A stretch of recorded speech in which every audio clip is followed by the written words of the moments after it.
happen here due to technical issues. Like always, let's hope he joins us soon enough. We've got Jeet. Jeet, 3 match vehicle.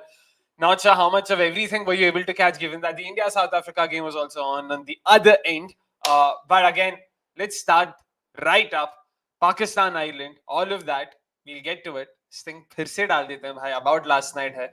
डालना है अभी कि नहीं डालना, मैं वही सोच रहा था. प्रमोद भाई नहीं है फिलहाल, तो it's fine. Probably I'll give it another 20 seconds. Jeet, anyways, did you catch any of the 3 games? Yeah, I did watch Ireland Pakistan. I was watching the initial overs as well, and then I got up at the back end as well. So I was able to watch a decent amount of that game. Baki do games to miss work. It was hard to wake up because there was not a lot of context with those 2 games, but I still managed to catch up with the highlights of both the games. So I did get an idea as to what went out. That way, Pakistan Ireland, I was catching it based on the conversations that a couple of my WhatsApp groups were having, wherein यार पाकिस्तान फिर से पाकिस्तान की तरह खेल रहा है, क्या हो रहा है वहां पे. They had Ireland down and out at 40 for 6 or something like that. From there, Josh Little somehow managed to score in 18 ball 22 to take them to 105. From there, they somehow managed to also reach the doldrums themselves, 60 for 6 or so. And then it took a Shaheen special, if I'm being honest here, to sort of get them over the line. Bhai Saab, I don't know what to make of what we saw yesterday. We'll, of course, be talking about it. I hope Pramod Bhai's internet will give way to us. Yes, let's hope it's on point now. Pramod Bhai अभी भी अटक रहा है. Unfortunately, Pramod Bhai's internet has decided कि नहीं, बस हो गया अभी, इतने सारे games हो गए. That's it. Pramod's quota is खत्म. हैं आप अभी भी? Nope. Unfortunately. हाँ. अभी आया, अभी आवाज आया. But आपकी वीडियो अटक रही है. I hope the audio is at least good enough. Happy to all those celebrating. So I'm guessing a lot of you also have the day off. How many watch-alongs in the 12 games of Super 8? So there's 6 days of, so the Super 8 will happen across 6 days. We'll be doing the watch-along every day, Santosh. So every day, 8 p.m. from June 19th to the 25th of June, we will be going live. We will be doing a watch-along, irrespective of what happens. So if you're worried about the Australia fixtures, I know India, Australia, we will be doing a watch along for. Apart from that, unfortunately, Afghanistan, Australia, we won't be doing. And then who else do Australia play? They play Bangladesh, if I'm not wrong. And I don't think we'll be doing a watch along for that as well, because both those games happen at 6 in the morning. So it'll be hard for us given the logistical constraints. Yeah, Pramod seems fine, I guess. Anyways, now it is time for us to talk about the 3 games that happened last night and today morning. Let us see what happened in the first segment, which is called, of course, About Last Night.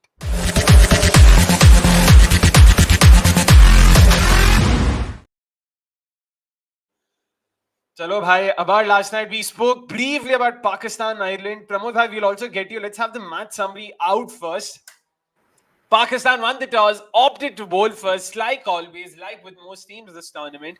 And the Irish top order once again crumbled to the pace of Shaheen Afridi and Mohammad Amir over there. Shaheen Afridi, in fact, with a fantastic start to the innings, 2 wickets in the very first over. And later on, a third wicket also fell for Ireland in the form of Paul Stirling, who had a woeful tournament himself. Garrett Delaney was the pick of the batters, 31 of 19. He top scored for Ireland. And Josh Little, Mark Adair ensured that Ireland got some semblance of a score. They reached in excess of 100. They put up 106 for 9 at the end of their 20 overs, which seemed well and truly short of what would be par over there. But Pakistan capitulated themselves, almost making a meal out of what should have been a very straightforward chase before Shaheen Afridi came in and tonked 2 sixes of Garrett Delaney to ensure that, bhai, no more surprises, done with all these heartbreaks. We will be going with those 2 points back home. And that was that from the first game. Pramod bhai, let's start with you. क्या लगा वो game देख के? Like, I don't know what to make of it. Ireland's poor performance or Pakistan's poor performance. How do you want to look at this? I don't know. Pramod bhai abhi bhi atak rahe, unfortunately. Jeet, let's start with you then. Yeah, so like you mentioned, with Ireland, I mean, the top 5 batters only contributed for 10 runs. So the next 6 batters who contributed for 86 runs. And we often talk about how the contributions from the lower order turn out to be very crucial. And we've seen that with Arshdeep Singh and Mohammad Siraj against Pakistan. They added very, very valuable runs, which ended up being the difference between the two sides. So it could have been very similar yesterday as well, with Mark Adair chipping in, Josh Little with his 22 runs, and of course Garrett Delaney playing a very handy cameo. But it did get them to 106 or something, which honestly I thought won't be enough, because Pakistan should have chased it down. It's Florida, so it should be a lot more easier, since it was another venue from the other two venues that we had in the USA. So I expected it to, perform a little more better or behave a lot more better. But then Pakistan, being Pakistan, from a very winning position or a very comfortable position, even they start to crumble. And they reached a stage where I thought the game is gone suddenly from Pakistan, being 60 odd for 6.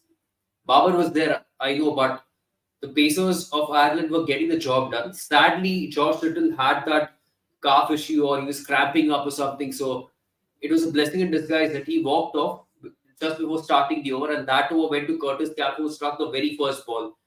And then he chipped in with another wicket later on. So that turned around things quite a lot for them. So it was a blessing in disguise. But at the back end, it did cost them, because they didn't risk Josh Little for his last over, and instead just went ahead with Ben White and Garrett Delaney to finish it off. But yeah, of course, Shaheen Afridi was very, very handy.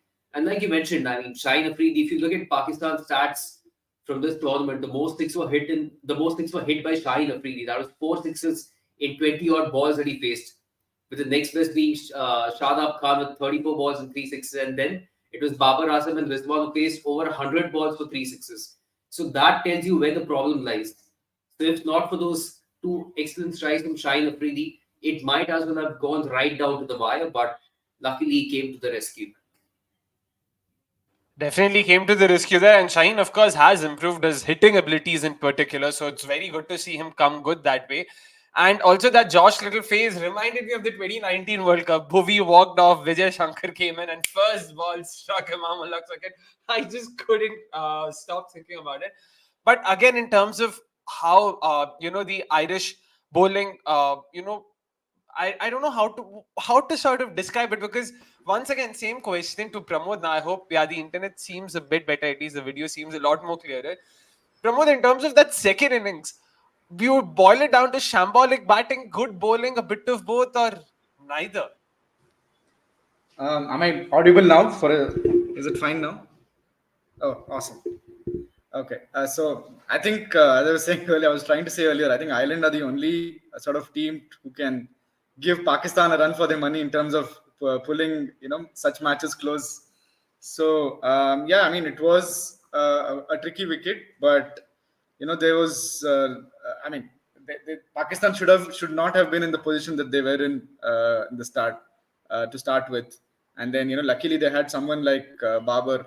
When one of such innings, his 32 ball, 32 of 34 or something like that, finally comes in handy for Pakistan at some point. So look, Ireland have been poor right through the tournament. I think we've discussed this every time they take the field. And that's it. I mean, they actually, as things stand, they could actually secure an automatic qualification for the next World Cup. So, which is, I don't know how to react to that. Whether I don't know if it's a good news or bad news. But yeah, if they are back in the next World Cup, they have to sort of drastically improve, especially their batting. Their bowlers have been pulling them out of a hole for some time now. It's high time that Sterling, Balbirnie, Tector, Tucker, sort of step up and do the job for the team. For sure, it's the bowling that's been doing bulk of the job over there. And again, in terms of the batting, we've spoken time and again about how it is time for Ireland to look past the old guard, so to say, Andy Balbirnie, Paul Stirling. We've spoken about alternators and stuff like that. So I don't think there's any point in us dwelling into the same points again. But of course, there is one more piece of formality left in terms of discussing the game. The top performer of the day, and it goes without saying, it has to be Shaheen Afridi, because make no mistake, before the 2 sixes and those 13 runs with the bat in hand, he did very well with the ball in hand as well. A 3 for him, including 2 wickets of the very first over, and the prize scalp of a supposedly informed Lock and Tucker. I'll put it that way. Pramod bhai, again, that effort showed that ki bhai, Pakistan mein tha yaar. They had at least that bowling abilities to at least take care of the likes of USA and even Ireland for that matter. But a bit sad that they're not going through to the Super 8s. Yeah, there's no reason why Pakistan shouldn't have gone through to the Super 8. Of course, they got, I think, a little bit unlucky with the match against Canada, I think, was washed out. So in that terms, they probably fell to 2 point short, another point short, which turned out to be a little pivotal, I guess. But again, like Ireland, bowling wise, I don't think they need to worry about much. They've had the pacers, Amir, Shaheen, and Rauf doing the job. I guess once again the loss from somebody like Rizwan and Sam opportunity to do. Azam Khan didn't play. I guess that's an injury that we all saw coming probably at some point. And it's not been a collective sort of a team effort, if you would like to call it. It's again pitches that were in the US. You can't blame the batters in terms of not getting those runs. But yeah, if you take the match yesterday, there's no way it should have gone that close. So I think the batsmen have to take a little more responsibility in terms of closing down efficiently. That's for sure. It's definitely the batting unit that's been a very big sort of letdown, so to say. Jeet, we know Mohammad Rizwan, Babar Azam, those at the top can only mean one thing: stability, consistency, at the cost of aggression, intent, and all of that. But they took this to a whole new level this time around. Yeah? Like hardly were they able to score in excess of 100 shots. The surfaces and all played a role. But these two are better than that. Yeah, when you're playing the likes of Canada and USA, I know, and no offense to these teams, but when you're playing against the likes of them, you are expected to score at a decent clip.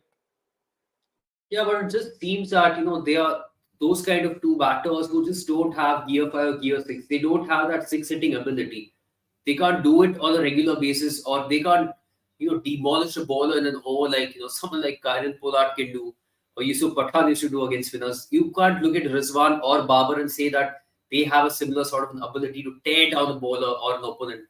So yeah, it provides you stability, but we are not living in an era where you need stability, and you don't need two of those batters as openers providing that stability.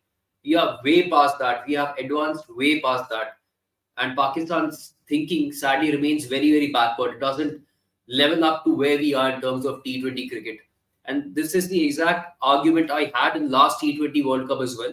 But unfortunately, Pakistan did make their way through to the final. So these kind of flaws were buried under and were not talked about a lot. So at that time only they escaped a lot of criticism. But in the lead up to this T20 World Cup and how even this tournament has panned out, these issues have become a lot more glaring than they were before. Now, many other people have started realizing that, hey, you know what? This is not the way to play cricket and it's not really going to work out.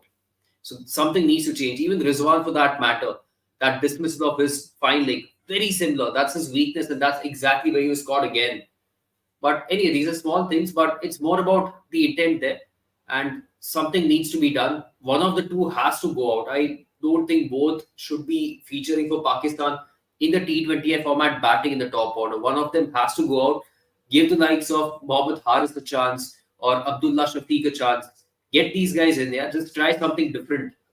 These guys definitely have the ability and have shown the intent as well. It's just that they haven't been given a consistent run or any run whatsoever. So something needs to change, and that needs to happen immediately.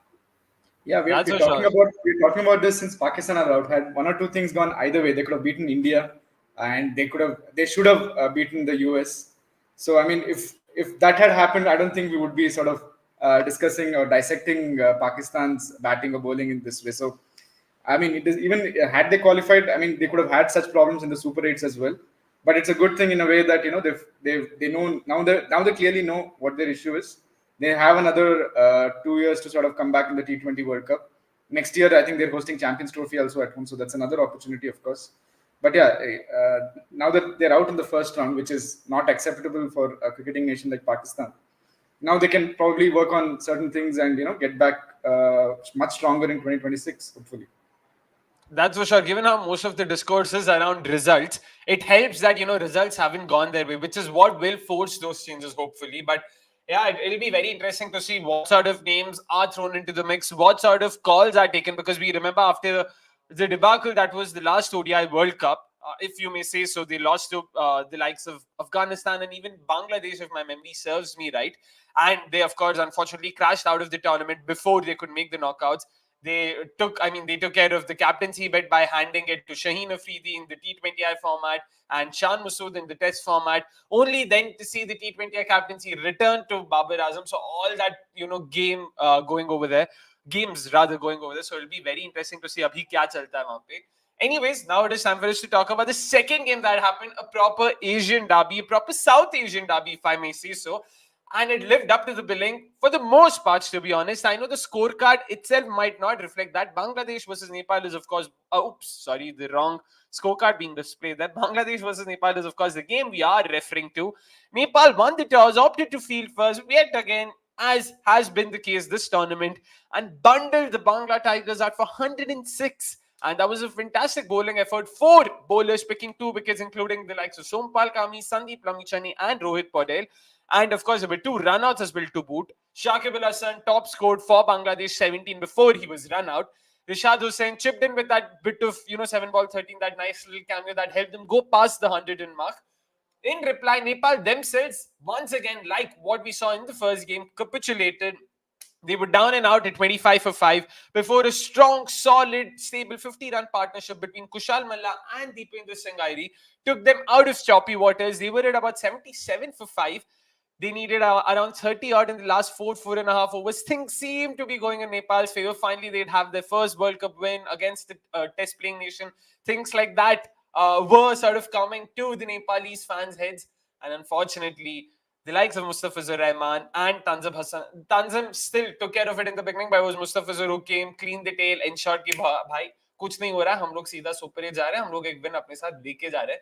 But Pramod bhai, all in all, Nepal should be proud of the performance they've put up in this tournament. Yeah, terrific performance last 2 games, especially. Today, I think they made a very interesting call when they dropped Karan Casey and picked an extra batter, Sandeep Jora. I think it was the right call. They figured out that this bowling attack is good enough to get the opposition out for like 100, 110. What they wanted was an extra batter who could, sort of bat a little deep and probably take the team home. Of course, it didn't pan out that way. But last 2 games has really given us a glimpse of the sort of progress Nepal have made in the last year and a half. And today, especially the first spell by Sompal Kami, what a spell it was! First ball of the match, brilliant ball. And if you look at his pitch map, none even he just dragged the. I mean, not on all occasions. I mean, most of he just dragged the back and made the batsman sort of try to like slog it or hit it against the pace. So that was a brilliant spell. I'm surprised that he didn't get the 4th over. He should have ideally gotten the 4th over, I think. Just like Tanzim got when Bangladesh were bowling. When he was bowling so well, they just bowled him out, bowled his 4 overs out. And that paid off as he got the wicket of, I think, Sandeep Jora, I think it was of his final over. So had probably Sompal also been given that opportunity, he also might have sort of gotten another wicket, which may have restricted Bangladesh to under 100, and they could have sort of chased it down. But yeah, again, a disappointing show with the bat today, just like as it was against South Africa, unfortunately. But yeah, definitely, if probably there is one team, I think Nepal have put up a much better fight, and so they definitely deserve the credit, and I'm sure they'll qualify for 2026 and they'll be back much stronger. Definitely, they'll be playing. I mean, given that edition is going to happen in India, conditions that they're a lot more accustomed to, so you would expect them to be able to put up an even stronger showing if that is possible. Because this time around, again, Jeet, same question to you. They've given a good account of themselves. Pramod spoke about Sompal Kami, 2 for 10 in his 3 overs. Fantastic spell with the new ball. In terms of their batting, though, again, like, how do you look at it? Asif Sheikh in the last game wasn't too bad. This time around, it was Deependra Airi, it was also Kushal Malla. And we haven't even spoken about Rohit Paudel, who was supposed to be their key batter. So, all in all, even their batting doesn't seem to sort of be as bad as the numbers might reflect. Yeah, and even the pitches were not so ideal either, but it's just about holding their nerve, and that's what we saw in the last 2 games where, had they been able to hold the nerve, things could have been different, or the results could have been very, very different, because it just needed partnerships and maybe a couple of batters to step up and score those 30 plus runs, which sadly didn't happen consistently in these 2 games. So even Anil Shah for that matter. In the previous game, I talked about lofting that ball over long on and all that stuff. Even today, the same thing happened where he tried to loft the ball over mid-off, but he couldn't because the way he holds the bat grip is very, very high up the handle. So what happens is bottom hand is very, very weak. So on contact, the bat ends up twisting and the ball ends up going straight up in the air, and that's how he got out. So he's going for those shots very, very early rather than taking a bit of time. So it's small things which I believe they will improve. Kushal Malla, for example, I mean that guy is a terrific hitter, and that's what we saw even today. Some of the shots that he hit were absolutely brilliant. So they have the ability. It's not that they don't. Even Dipendra Singh Airi with his 6 over backward point. All these guys have the ability in terms of technicalities and also the ability to clear the ropes. Not all of them, but most of them have it. But given the fact that they are very, very young, like I said, it's the youngest squad that's featuring in this tournament. So, given the fact that they are very young and have the ability or have the potential, I do believe in the longer run we'll start seeing them, gel well together and start putting in performances with the bat as well. The more exposure they get, the more time they spend, and the more cricket they play, we'll start seeing a lot of changes come into Nepal cricket. And this tournament was actually a very good tournament. Sadly, they didn't have a single win. There were 3 games that they played. One was washed out, but in all 3 games they had a chance, and it showed that hey, you know what, they were up for the fight and they belong here. It's fine you didn't win, but there are still a lot of positives to draw out of this tournament, and that's what they need to focus upon. I mean, in all the 3 games, they were in winning positions, make no mistake. That itself has shown how good they can be on their day, and this time they had 3 such good days. In terms of course, Nepal's squad and the kind of players they have, like Jeet and Pramod have rightly mentioned previously as well, youngest squad, a very young squad. So that way, it helps that in the long run, for the next 7-8 years, you'll be seeing a lot of these names play a lot more cricket. So fingers crossed, this is onwards and upwards for them going forward. Speaking of Bangladesh, though, again, not a bad tournament for them so far. In fact, someone might say it came as a surprise that they have managed to qualify through to the Super 8s, defeated the likes of Sri Lanka, came very, very, very close to defeating South Africa. If not for a couple of umpiring howlers, they might have probably had that game also in their pocket. Netherlands, they defeated comprehensively, and make no mistake, this is not some pushover side we're talking about. And then against Nepal as well. Pramod, all in all, you think things finally seem to be sort of, fitting into the puzzle, or that batting still leaves a bit of room to desire? I mean, Bangladesh is right. Yeah, Bangladesh. I think. We know how their top order has been performing in the lead up to the World Cup, so that was no surprise. And of course, credit to Nepal as well. I think they used their bowlers very well in the power play. More or less broke Bangladesh's back, I think, in those 5, 6, 7 overs. But that's the thing. The middle order can only save your ass on at some point. Contribution top 4. Family show को PG-13 बनाते हुए प्रमोद भाई बिना किसी हिचकिचाहट के. Sorry. So yeah, I mean, high time actually. Now Super 8s. I think that will be in crunch moments, probably in important games coming up. I think if the top 3, top 4 don't get among the runs, I think I won't be surprised if Bangladesh don't finish get even a single win under their belt. So as soon as they can sort that out, have if you want to survive or you want to go all guns blazing. Something there seems to be no strategy in their initial first 3 or first 4 batsmen. You need someone like Shakir, someone like Hridoy down the order if to rescue you. Then what are the top order? What is the top 3? What are the top 3, top 4 doing? 100% there in terms of that batting, Jeet, because barring say Tanzid on occasions, then there's Tawhid Hridoy, maybe Mahmudullah if you want to just sort of be very, very, very picky, but it's still not really a very pleasant side, that top order. It's not, and not to forget that this tournament was a lot about Mahmudullah bailing them out. Even Shakib Al Hasan in the last 2 games has done decently. So what's going to happen after they are out of the squad, when they retire? Who are the options that these guys have got? Because right now also, if you look, like Pramod mentioned, that top order, they started with Soumya Sarkar and Tanzid Hasan as their openers. Litton was batting 3, Najmul was batting 4. Then Soumya Sarkar went out, Najmul started opening alongside Tanzid. And today what we saw was Tanzid opening with Litton and Najmul coming at number 3. So they have chopped and changed a lot in this tournament itself in every game. So that shows how unsettled they are. And like I mentioned previously, is when it starts with the skipper himself not being able to contribute, and that's how his T20 career has been throughout, or T20I career specifically. So once this tournament is done, is Najul Shanto is well an option for Bangladesh being in the squad, let alone as a skipper? Does he warrant a place in the squad? That itself is something they need to think about, because right now it's not really cutting it out. You can't be having somebody for your leadership batting in the top order and contributing just 4-5 runs and getting out. So that's another thing for them to contemplate and see if they've got many more options, aggressive options that can put their hand up and get the job done in the top order. Because right now everybody's struggling. Litton is struggling to form.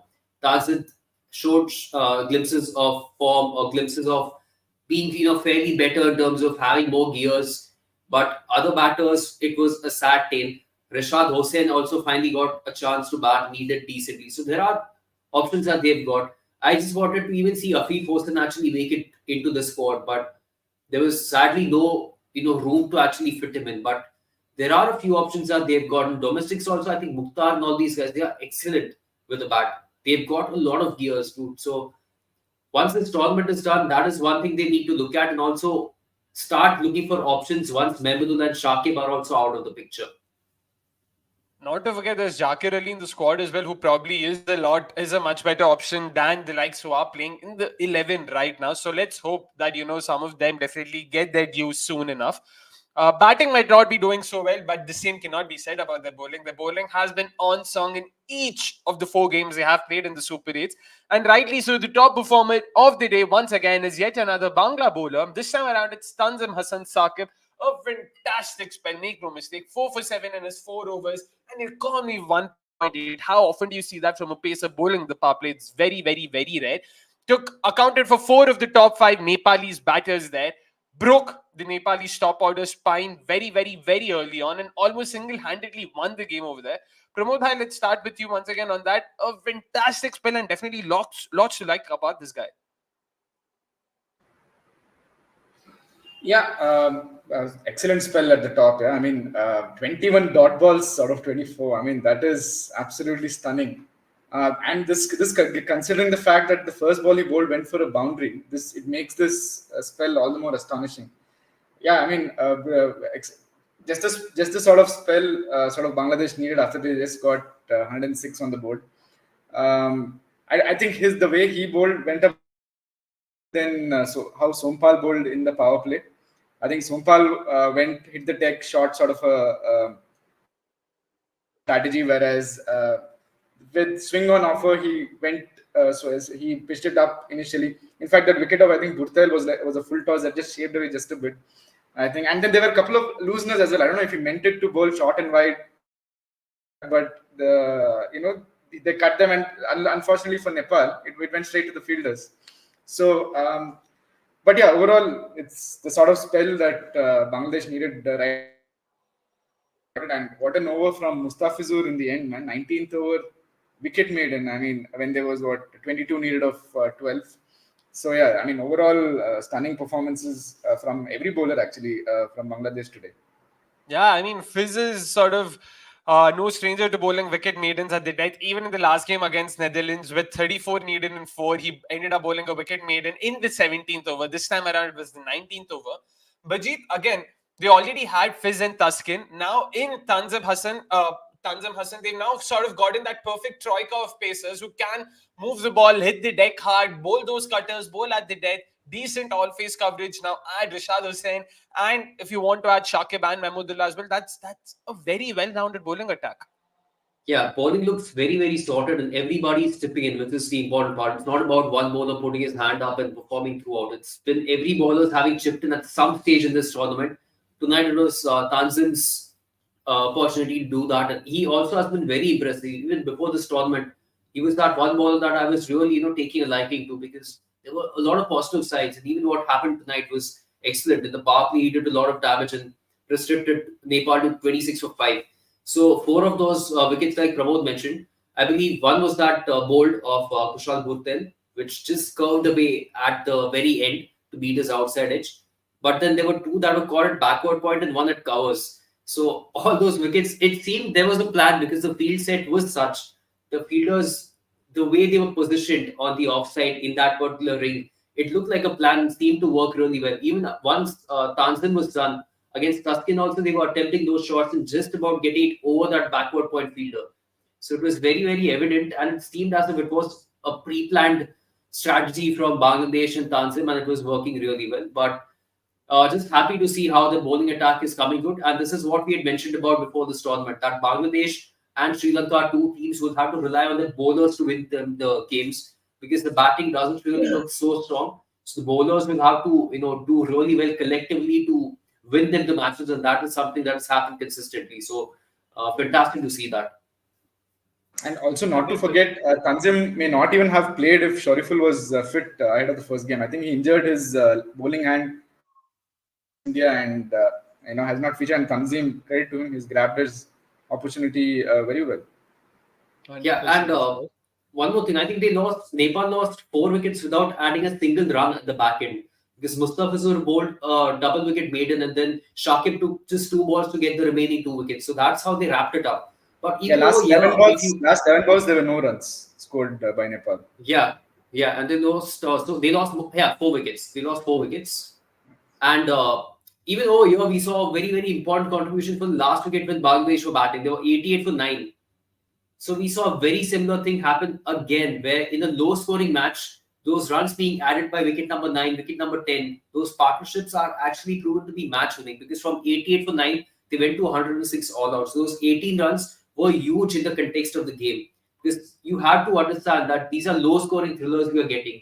106, 110 can be just about chaseable. But if you're finishing with 80, 85, then you probably won't have a chance to defend them. It's there or thereabouts, but had the target actually been around 88 or 90, it could have been chased out. I know they muddled out for 86 or something like that, but when you start your chase, you enter with a very, very different mindset. It's a psychological advantage that you have when you have 90 runs as your target and 106 runs as your target on a pitch like this. So again, that last wicket partnership of 18 runs proved to be very, very big for Bangladesh.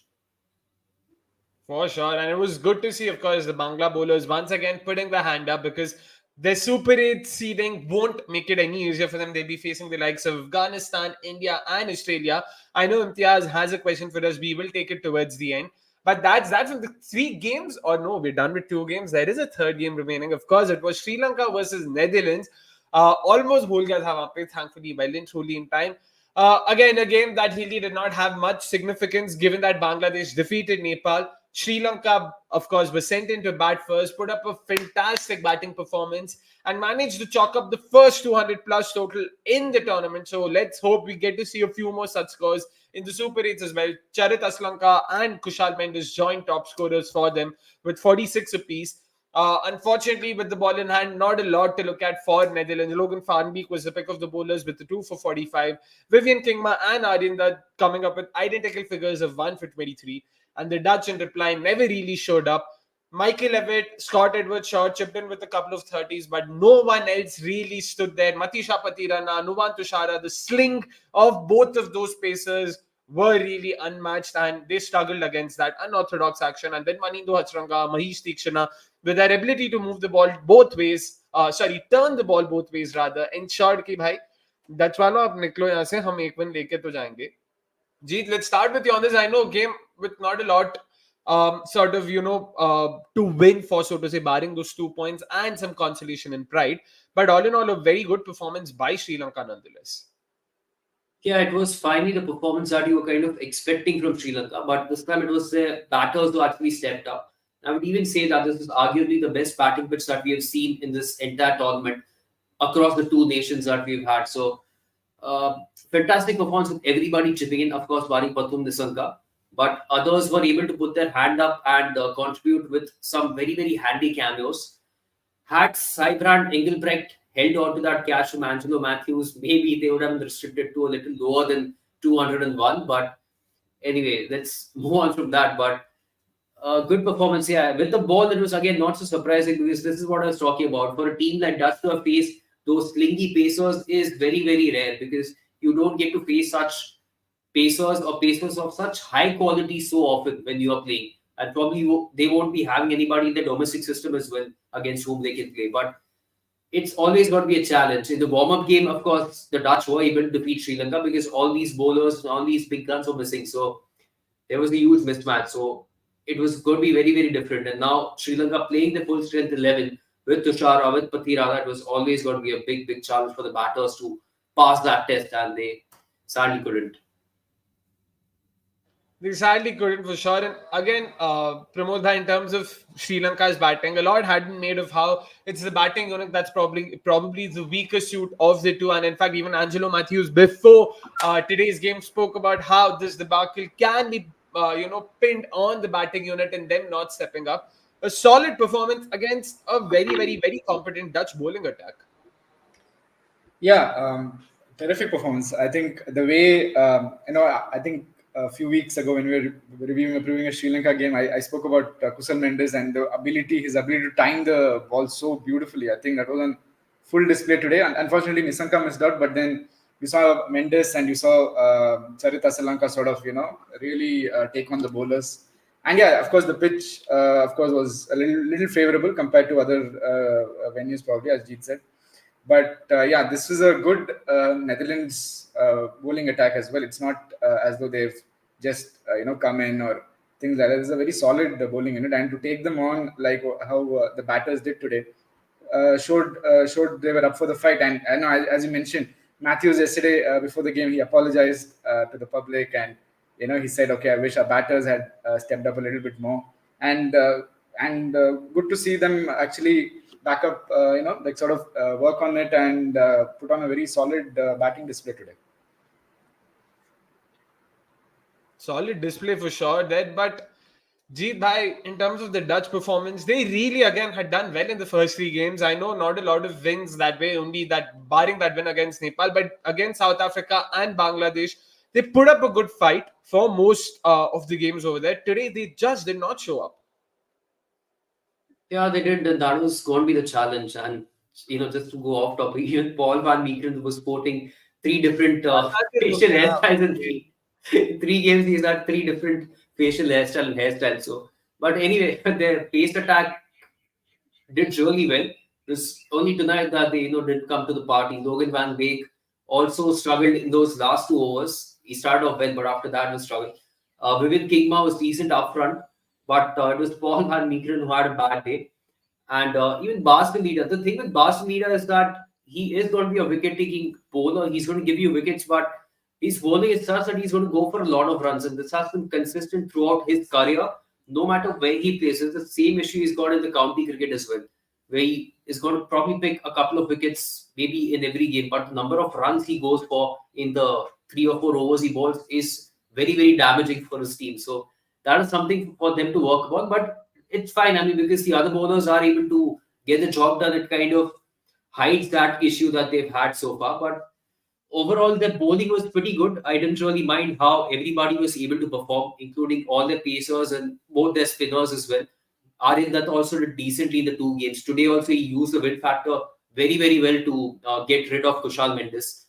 But it was again the batting where a lot was left to be desired, because that's where nobody was getting the job done.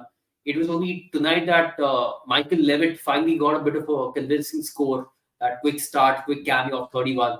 But besides that, there weren't any performances that really came through.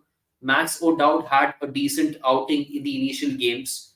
Saibrand Engelbrecht had a few scores here and there. Scott Edwards with starts. But that's pretty much it. Vikramjeet Malik was a bit of a letdown this time around. And others also couldn't quite step up. So it's the batting where, there were a lot of issues. And that's what I'm thinking. I mean, what can they do going forward? And what are the options they've got? And that's where I can't come up with so many names. So it's again the batting that was let down overall in this tournament. Yeah, I mean, you look at Michael Levitt also today, the way he played, started off with a couple of sixes and stuff like that. I mean, there's no reason he couldn't have at least scored a little bit more in the other matches. But yeah, he's a real talent. I think there's someone called Noah Kroos as well who's in the sidelines. I think he was part of the 2023 World Cup. I think he was in the traveling reserves. So he's there. And yeah, I'm not able to figure out any more names that could potentially come in. But yeah, Jeet, you wanted to say something. Yeah, so I've seen the batters in the under-19s, and they've got a very, very similar style of playing. Like nobody's really aggressive or gets the job done in terms of having gear 5 or gear 6. All the batters are very, very similar coming through the under-19 ranks as well. So they are very, very similar to Match No Doubt, where they'll probably do well to put a prize on the wicket, but they won't take the game away by batting very aggressively. So I don't know what are the options they could look at. I mean, there are so many players that they have tried, Sebastian Brad and all these guys, and so many of these guys have disappeared very quickly as well. So I'm not too sure about how many other options, but it's better for them to stick with Levitt and all these guys. Yeah, there is at least somebody who's when nothing goes right, they'll just pick Barisi. That's all. That's all. और क्या करें? I mean, the lack of gears and that sort of, put them out bare, because today was, like Jeet mentioned, one of the better batting surfaces out there. And यहाँ पे अगर आप मतलब ढंग से अपने आप को apply नहीं कर पाते, then it becomes that much more difficult. But again, all in all, it's still not as disappointing as, say, an Ireland was. So they still have a few positives, and they still can be happy with the way they've performed. So hopefully, again, back in the Europe qualifiers, they are able to make it through to the next edition of the World Cup as well in 2026, of course. And St. Lucia se yaad aaya, if I'm not wrong, India versus Australia on the 24th of June is also happening in St. Lucia. So that could make for a very interesting contest if the surface is close to what we saw today. But anyways, again, sort of last bit formalities in the first segment, we have to discuss the top performer of this game. It is none other than Charit Lanka, the best batter tonight. 46 of 21, 5 sixes in that innings. Solid knock. Better late than ever, sometimes they say. But again, Jeet, you will probably have to agree कि भाई थोड़ा late ही हो गया. हाँ, बस एक match मैंने कर दिया था when I had my player to watch out for, but वो तभी नहीं हुआ और एक मैच के बाद हुआ. But at least it did come. Of course, like we have been discussing, it was probably the best pitch that we have seen so far. So we were able to get the value of the shots. It was easy to time the ball as well, and you were getting value for that timing. So good shots. The six hitting was very, very evident. But he was another batter who has that ability to hit sixes through the offside. So that also was at play. So with Charit Lanka, the good thing is he's equally good against pace and spin both. So he has that ability, and he doesn't get strangled by one particular bowling type. So a good knock, a handy cameo out of all the cameos that we saw barring Nissanka and Shanaka. But good that it at least came at the back end to kind of show what he has still got and the capability that he still has. It's just that this needs to happen a little more consistently, and this needs to come when it actually matters and not in a dead game. So let's see. Good knock at least to cap it off. Something for Charit Lanka to take back home in terms of positives. For sure. And again, final thoughts on, of course, how the group table panned out. Let's just show, because Group A and Group B both are done with their fixtures. From Group A, it's India and, surprise, surprise, the United States of America qualifying through to the Super 8s. Something that a lot of us had not expected to happen pre-tournament. And from Group D, of course, it is South Africa and Bangladesh. Again, probably not the favorites that way. A lot of them had South Africa and Sri Lanka going through also, because probably Bangladesh were one of the unseeded teams coming into the tournament. So that way, two surprises. Not that anyone's complaining. We're all here to see the underdogs and stuff like that. But that's that from the first segment of this episode of What's Up World Cup. Now it's time for us to quickly move on to the second segment, where we talk about the ins and outs of social media in what's called What's Trending.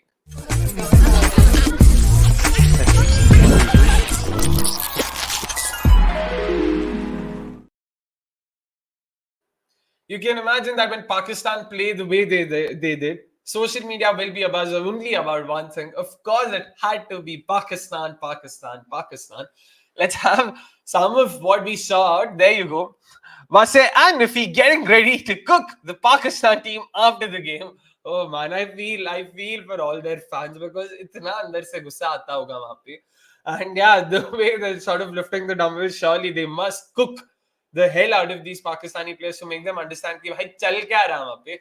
And the next tweet says, if the Pakistani team bowls the Irish team out for 70 runs and then chases the target down in less than 10 overs, they'll reach Karachi airport very early.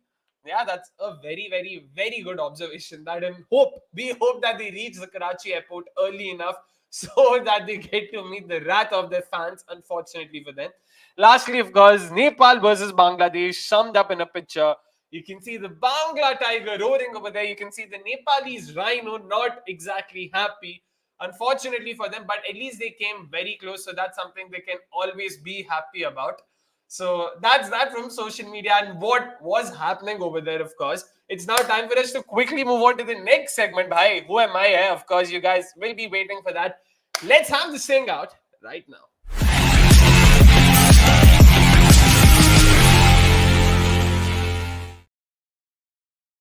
Yep, that time of the episode where we involve all you guys in with, of course, the giveaway contest. You guys know the drill. 3 hints given. You need to guess the player.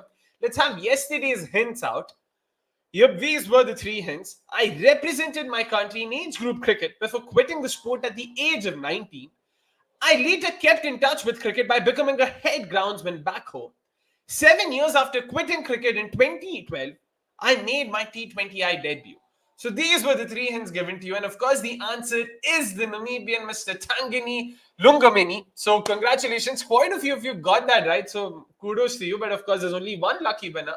And this time around, it is Anita Gupta. So congratulations on that. Do get in touch with us on Twitter and our social media team will do the rest. So that was that from yesterday's giveaway. Time for us to now show today's 3 hints. There you go. I went to the same school as Grant Elliott and Kagiso Rabada. I was selected for my nation's under-17 hockey camp. Lastly, I have a BCom in business management. So these are the 3 hints. Once again, I went to the same school as Grant Elliott and Kagiso Rabada. I was selected for my nation's under-17 hockey camp. I have a BCom in business management.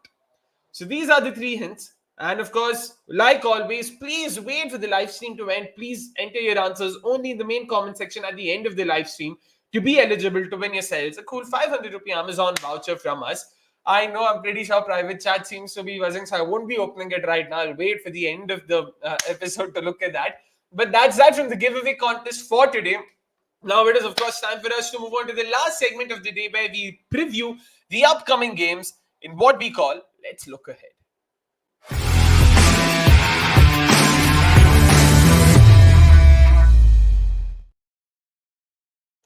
Yep, time for us to look ahead. There are only 2 games remaining. Both are Group C fixtures. Let's have the graphic out first. Ki bhai, matches kya hai kal? Yep, it is New Zealand versus Papua New Guinea, and that's happening in Trinidad tonight, 8 p.m.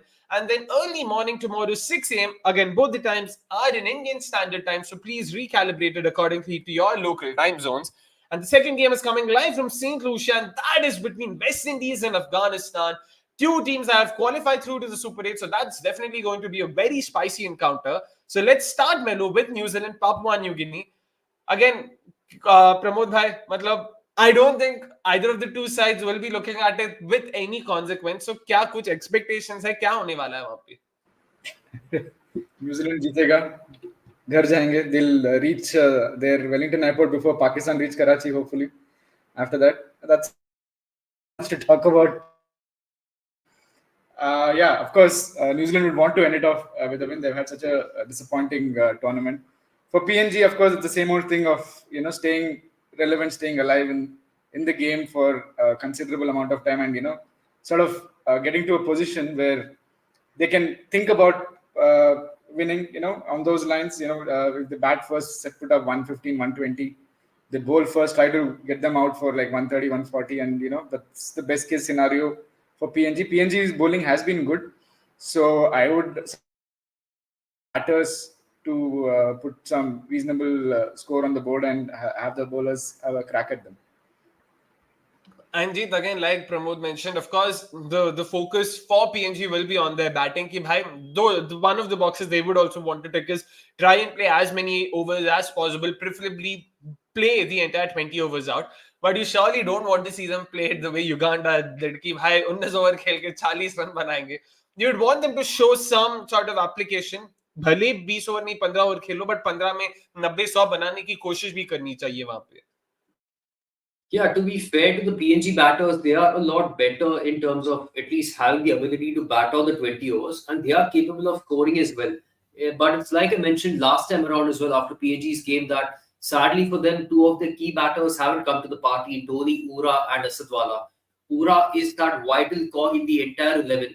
barring Norman, one who are down the order, who has the ability to hit the big shots and, register some quick knocks as well, scoring 40, 50 in no time. They have the ability. Sadly, it hasn't happened in the entire tournament. And in fact, for a while, Tony Ura, who has been off color for a long time. So in that last game, I just hope that Tony Ura actually comes to the party. 20 overs here, honestly, they can bat it out easily. So if they can get to a respectable score, because you have nothing to lose in this game, so why not just go for it? Target even 140, 150, they can get that. Sisebao has been in form as well. Hopefully, Asad Wala will be back amongst runs. If he replays, maybe he can chip in as well. And Kipling Doriga, as we have talked about, has been very impressive himself. So they are definitely capable with the bat. They have got a decent technique as well. So I won't be surprised if they actually bat on the 20 overs. It's just about how much they score and whether that score is enough or not at the end of the day for New Zealand to chase it down. Not ideally, it should be, but I'm just hoping the key batters come to the party in Tony Ura and Asad Wala and a few of them down the order. I thought I muted myself. But in terms of that batting, Jeet, you mentioned about how Asad Wala and Tony Ura have been sort of their key batters. But Pramod, they will take heart from how Kipling, Doriga, Sisebao, they have sort of, put their hand up and been one of the better batting options for them. So in terms of names, PNG definitely will be happy कि भाई थोड़े तो positives है. There are a lot of takeaways for them to improve on, for them to work on. But on the other hand, for New Zealand, what do you think will they be looking at? Anything that you in particular would want them to sort of, tweak or change or bring in, be it names or tactics or whatever? Yeah, I think other than East Sodi, I think everyone has played in the tournament, right? I think he's the only one who's not played. So, I mean, he should ideally come in for a game. Again, I mean, reasonably okay in this tournament. Again, they bat. I mean, I think that's been like a trend of every team. I guess. I think batting wise, especially the top 3, top 4, they've not really clicked. I think it goes the same for New Zealand as well. They have Devon Conway, Ravindra, even Daryl Mitchell, as Jeet would agree. I think he's been the biggest probably disappointment in the tournament. So runs under the belt. I know it's PNG.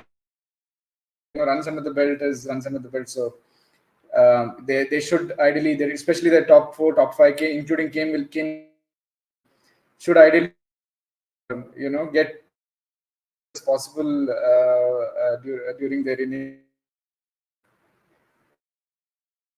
And I feel we've lost Pramod Bhai over there. But Jeet, again, final thoughts on New Zealand. Anything you would want them to do? Jimmy Neesham, Michael Bracewell. There was a lot of movement in that middle order. Mark Chapman, Jimmy Neesham, Michael Bracewell. All of them were sort of filled around with. You'd mentioned last time around that you wouldn't mind them letting go, dropping Daz Mitchell, and see how that plays out. You still sticking to it?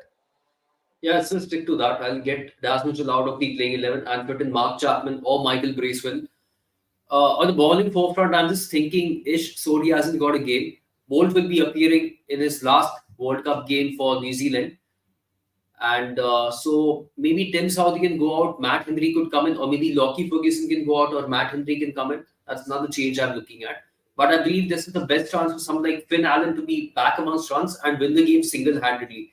Because right now, when I look at the matchups and the kind of bowlers that PNG have got, who are of course good, but against Finn Allen, I think Finn Allen has a better chance of scoring those quick fire 50s that he's very, very well known for. So it's going to be his best chance to find that form again and have that similar kind of a knock, because of which he had entered New Zealand. It's that reputation with which he had entered the New Zealand setup. So here's his best chance to put in another such performance. But barring that, yeah, I believe just those 2 changes is something I'd look at. Fair enough. All right. So that's that from the New Zealand Papua New Guinea game. There's, of course, one more game, the last game of the first round, and that's happening between West Indies and Afghanistan from St. Lucia, one of the better batting surfaces, something we spoke about just a while ago. Jeet, let's start with you on that. West Indies, Afghanistan, that can be a very, very, very interesting encounter.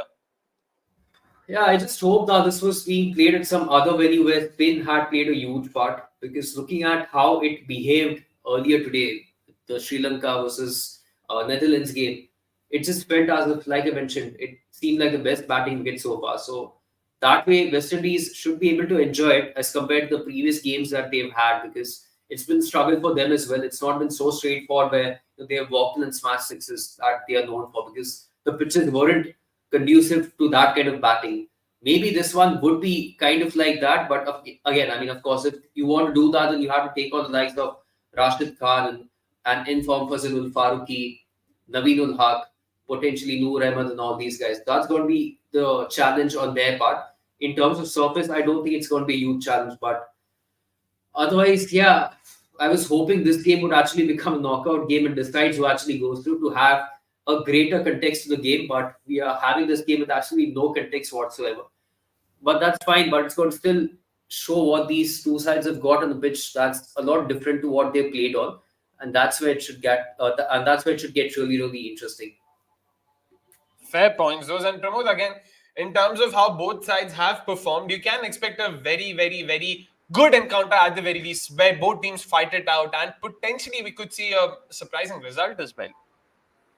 Surprising result being West Indies winning, probably. Oh, wow. Wow. We like that as well, but yeah. But yeah, you know what I think. Like, if a team, I think we used to have it in pre competitions where if you win all your group games, there's some points carried forward. I think that's an extra incentive to sort of win all your 4 games. And I think both teams, I know they've already qualified. I think they will go all guns blazing for a victory. I don't think they're going to rest or rest any of their players. Or so I'm expecting if someone like Gurbaz and Zadran, they carry on their good sort of batting at the top. And of course, I'm more excited to even that more rookie goes. I mean, he's been. I mean, not one game, not two. Done it on a consistent basis for now 3, and you do. I turns up against the West Indies as well. For sure. I mean, a 4-4, 5-4 and a 3-4 in his first 3 games respectively. He'll definitely want to keep adding to that list and that tally, of course. But Pramod, in terms of Afghanistan's batting, because they've highly relied on Gurbaz and Zadran in the first couple of games. In the last game, when their opening pair did not do that well, they were also aided by the fact that they were chasing a very, very, very below par total of 104, 105. This time around, the reliance might not help. So you expect that middle order to do well. But can they do that? Yeah, hopefully. In the last game. I mean, sort of, they certainly have potential to, even if the openers sort of fail, they have them to a decent score. They have someone like Naib, Nabi, Rashid. I mean, all batters, of course, and hope openers to set up a good plan. If that doesn't happen, of course, they to sort of bat deep and. I mean, we're losing Pramod Bhai a bit there, but again, Jeet, Pramod Bhai spoke about the names there, Naib, Nabi, and Azmatullah Omarzai, not to forget Najibullah Zadran, Kareem Jannat. There are plenty of names over there in the mix. But again, it won't be easy against a high-flying West Indies bowling attack. The likes of Akil Hasan, Gudakesh Moti have been on song, not to forget their pacers. That pace attack includes the likes of Alzari Joseph, Ante Russell, Romario Shepherd, if needed, Robin McCoy. So it won't be easy for them. Yeah, it won't be so easy, but I would still back them to actually come good. The last game was actually a good game because they finally found themselves in the situation where both of their openers failed. So that tested the number 3 to number 5, number 6, and Gulbadin Naib ended up having a good night. Of course, he was aided by luck, but it was the time that he spent in the middle that surely matters and that helps you grow in confidence. And that is what Naib was able to get at number 3. So that is something that will really come in handy, but they've got the potential. There is Azmatullah Omarzai who can get the job done. Mohammad Nabi has spent enough time in the middle. Sadly, he has struggled in every innings that he has played, but at least he has found that time in the middle. And on a pitch like this, he might as well excel with the bat. And then, of course, they've got Kareem Jannat, they've got Rashid Khan as well to chip in. So another big actually loss for Afghanistan is Mujibur Rahman getting ruled out of the T20 World Cup, because I felt before this tournament started, I felt that he's going to be a huge cog in Afghanistan's bowling lineup in terms of doing a lot of damage in the power play. So that's a huge loss for them. I don't see how Hazratullah Sazai is going to get a single game right now because their openers are working really well.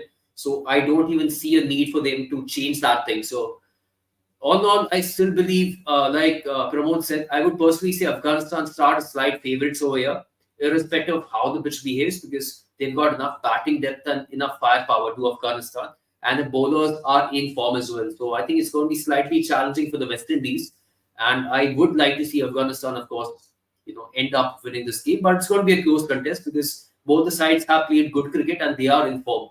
So it should be an interesting encounter.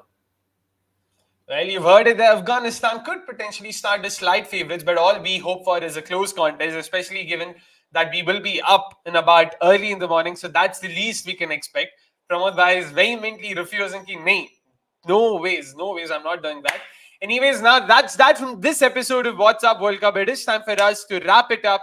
Thank you so much for tuning in. Tomorrow will, of course, be the last episode of What's Up World Cup for the 2024 edition, at least. Thank you so much for tuning in. Make sure you've hit the like button if you haven't already. And like we spoke about earlier, we will be doing watch-alongs every day, 8 p.m. sharp, starting the 19th of June, which is, of course, the Super 8. So we'll all see you guys there. Until then, it's a goodbye from all of us. Have a great day and have a great week.